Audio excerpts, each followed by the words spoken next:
Ticket counter को entry करने पूर्व तार रेट चार्ट सब लिखाई आपन भलसे पढ़ी पारे पढ़ी तापर टिकेट काटे। तो आम चलते फास्ट टिकेट काटिदेवा कहीं बहुत भीड़ भी हो आम बहुत समय ठिया लाइन भी देलु जेहेतु भीड़ कमीगलानी। चलते फास्ट टिकेट काटिबा तापर आम एंट्री करवा। एंट्री पर आपको मुझे देखेदेवी जयदेव भाटिया भितर कौन कौन सब अच्छी आउ केते सुंदर जगह अच्छी। तो मु चलिए टिकेट काउंटर को किंतु टिकेट काउंटर फास्ट एत सुंदर रही से आप किसी समय रहीजे। तो किसी समय रही सारा पर एत खुशी लगे तापर आप टिकेट काटे टिकेट काटी जी मो टिकेट भी आसी।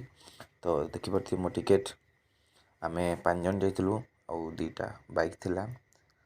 तो आम ए चलू भितर को चलतु आम जा भितर को आपन फास्ट एंट्री करेंगे। भितर को एंट्री गला बेलू आप सिक्योरिटी चेकिंग फास्ट अच्छी सिक्योरिटी चेकिंग पर टिकेट देखला पर सी आपको एंट्री देवे। तो आम मु आगुतरा जेहेतु समस्ते जाइए मो बाइक ने बोली जाइली। तो बाइक आनी सारापर एंट्री करदेलु भितर आसी पहुँच सारापर केते सुंदर माछ विश्वास करें बहुत सुंदर खेलुँच माछ सहित पानी देखु हंस भी अच्छी। तो तांको जोड़ी देखु बहुत सुंदर आउ बहुत सुंदर से खेलुँच यही भाया बहुत किसी जिन चलतु आगू जावा कौन कौन अच्छी।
तुम्हारी तस्वीर के सहारे मौसम कई गुजारे, मौसमी ना समझो पर इश्क को हमारे, नजरों के सामने मैं आता नहीं तुम्हारे, मगर रहते हो हर पल मंजर में तुम।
पूरा तो आप बुलिकी देखिले तो जयदेव बाटिका भितर केते सुंदर सुंदर मूर्ति मान भी देखो, बहुत सुंदर सुंदर कलाकार मैंने बहुत सुंदर बनई, आउ पत्थर मूर्ति कटाई बनाई। तो देखिपे ये गदा चक्र पद्म बहुत प्रकार जिनस अच्छे, शंख। तो आम बुली सारू एवं यहीटा हूँ जयदेव बाटिकार मेन पॉइंट, जे बहुत बड़ जगह यहाँ। तो ये गोटे पानपत्र अच्छी, पानपत्र भितर गोलाप गछ सब लगी, आप देखो केते सुंदर। आती जयदेव बाटिका भर जी झरणा सब अच्छी सब आर्टिफिशियल। तो यहाँ को पहाड़ को कटा हो पत्थर भीतर जो कटा होना झरणा बनाई, देख बहुत सुंदर जगह। आप निश्चय आसतु आ फुल एंजॉय करंतु। भुवनेश्वर जयदेव बाटिका मस्त जगह। आप भोजी भात करने बहुत सुविधा अच्छी। आउ 5:30 सुधा यहाँ बंद हो जानी। तो संध्या बेला भितर के अलाउ ना, कहीं पूरा जंगलटा बोली संध्या बेला भितर के अलाउ ना। बहुत सुंदर जगह, आप निश्चय आसतु। जब भी जो थे भुवनेश्वर आसिले तो आप निश्चय आसतु भुवनेश्वर जयदेव बाटिका, बहुत मस्त जगह। आपण भी आसले थरे आप जानीपर केते सुंदर जगह। चलतु मु आउ किछि देखौछि।